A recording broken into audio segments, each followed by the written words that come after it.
آج سے 2 ہفتے پہلے ایک لڑکی اپنے گھر سے لاپتہ ہوئی اور 11 جولائی 2024 جمعرات کی رات کو وہ اپنی بہن کے خواب میں آئی اور اسے بتایا کہ کچرے کے ڈھیر میں کچھ لاشیں پڑی ہیں اور میری لاش بھی وہیں پر ہے۔ اس لڑکی نے یہ سارا معاملہ اپنے گھر والوں کو بتایا اور پولیس کی مدد سے جب اس لوکیشن پر جا کر دیکھا گیا تو وہ خواب صرف خواب نہیں تھا بلکہ حقیقت میں وہاں لاشیں موجود تھیں۔ 1 نہیں، 2 نہیں، بلکہ پوری 9 لاشیں۔ لیکن بات یہیں ختم نہیں ہوئی بلکہ پولیس کی انویسٹیگیشن میں مزید آگے چل کر ایسے خوفناک انکشافات سامنے آئے جس سے پورے ملک میں خوف و ہراس پھیل گیا۔ پکڑے جانے والے قاتل نے ایسے دل دہلا دینے والے حقائق سے پردہ اٹھایا کہ پوری دنیا کو سکتے میں ڈال دیا۔ اس وقت پوری دنیا کا میڈیا اور نیوز چینلز اسی واقعے پر بات کرتے نظر آ رہے ہیں۔ آئیے ہم بھی جاننے کی کوشش کرتے ہیں اس اندھوناک واقعے کے اصل حقائق آج کی اس پوسٹ مارٹم رپورٹ میں۔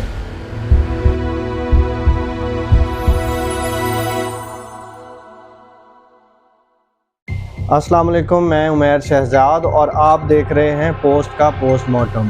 کینیا کی کیپٹل سٹی نیروبی میں لاپتہ ہونے والی جوزفین نامی لڑکی اپنی بہن کیا کے خواب میں آئی اور اسے بتایا کہ اس کی لاش قریبی علاقے کے ایک کچرے کے ڈھیر میں پڑی ہے۔ اس فیملی نے پولیس سے رابطہ کیا اور 12 جولائی کو جمعے کے دن بتائی گئی لوکیشن پر سرچ آپریشن شروع کر دیا گیا۔ دوستو، شروعات میں اس معاملے کو اتنا سیریس نہیں سمجھا جا رہا تھا کیونکہ یہ سرچ آپریشن صرف ایک خواب کی بنیاد پر کیا جا رہا تھا اور اس کے کوئی ٹھوس ثبوت موجود نہیں تھے۔ لیکن صورتحال اس وقت سنگین ہوئی جب اس کچرے کے ڈھیر سے بوری میں بند ایک لاش ملی۔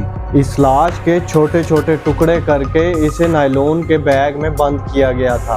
صرف یہی نہیں بلکہ اس کچرے کے ڈھیر میں اس نائلون بیگ سے ملتے جلتے اور کئی بیگز بکھرے ہوئے تھے۔ یہ بیگز ایک ایک کر کے کھولے جاتے رہے اور ان میں سے چھوٹے چھوٹے ٹکڑوں میں کٹی ہوئی لاشیں نکلتی رہیں۔ پورے علاقے میں خوف و ہراس پھیل گیا اور یہ خبر دیکھتے ہی دیکھتے جنگل کی آگ کی طرح پورے کینیا میں پھیل گئی۔ اس کے بعد بہت سی انویسٹیگیشن ٹیمز کو جائے وقوع پر بھیجا گیا جہاں ایک کے بعد ایک لاشیں ملنے کا سلسلہ بھی جاری تھا۔ فرائیڈے کی دوپہر تک اس ڈمپ سائٹ سے 6 بوری بند لاشیں ملیں اور رات کو 3 مزید لاشیں ملنے کے بعد کٹی ہوئی لاشوں کی تعداد 9 ہو گئی۔ ناظرین، وقت گزرنے کے ساتھ ساتھ یہ معاملہ اتنی سنگینی اختیار کر چکا تھا کہ یہ خبر کینیا کا بارڈر کراس کرتے ہوئے پوری دنیا میں پھیل گئی اور تمام بڑے بڑے نیوز چینلز نے اس علاقے کا رخ کیا اور اس پر کوریج شروع کر دی۔ اس ساری صورتحال میں حیرانگی کی بات یہ تھی کہ یہ تمام لاشیں عورتوں کی تھیں جن کی عمریں 18 سے 30 سال تک تھیں اور انہیں انتہائی بے دردی سے قتل کرنے کے بعد ان کے باڈی پارٹس کو کاٹ کاٹ کر الگ کیا گیا تھا۔ اب سوال یہ پیدا ہوتا ہے کہ اتنے خوفناک انسیڈنٹ کے پیچھے آخر کس کا ہاتھ ہے؟ وہ کون سا گروہ ہے جس نے یہ ساری کارروائی سر انجام دی؟ اس لیے اگلے ہی دن علاقے میں ایک بڑا سرچ آپریشن کیا گیا، گھر گھر چھاپے مارے گئے، لوگوں کو پکڑا گیا اور انویسٹیگیشن کی گئی۔ اسی سرچ آپریشن کے دوران ایک گھر کی جب تلاشی لی گئی تو وہاں سے چاقو، چھریوں جیسے تیز دھار آلات، ایک بریف کیس میں نائلون کی رسیاں اور نائلون کے بیگ وغیرہ برآمد ہوئے۔